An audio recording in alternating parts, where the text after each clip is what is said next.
Hydrofest wrapping up after 3 days of attempted racing on Lake Guntersville. All races were canceled yesterday after a heavy rainstorm swept through the Tennessee Valley. They picked it up again this morning, but racers still had trouble getting their boats on the water. Fox 54's Caleb Aguayo has a story.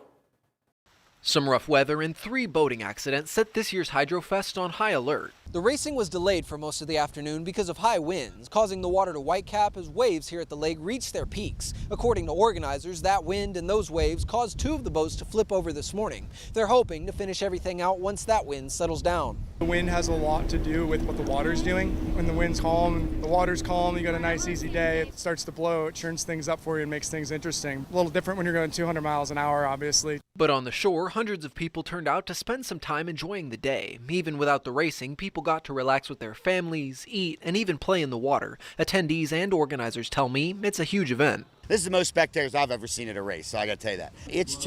It's a beautiful place. Unfortunately, the wind's hurting us today, but it's some great racing. They shut down the streets the other night, I heard, for this. So this is a big deal. And what they do and the support they get from the sponsors, it's just amazing. It really is. It's an incredible event.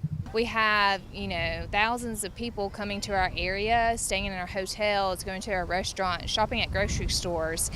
We have people coming from nearly 30 states, even internationally from Canada, New Zealand, and even one from Bermuda as well. This is the biggest event in Marshall County, and like I said, that $3 million, that's a lot for this small town. Some attendees say they're just concerned for the racers who did get the chance to compete, but who flipped over in the windy, choppy water. I want to thank all of the boat drivers because they could get injured bad, but they still come out and do it for us.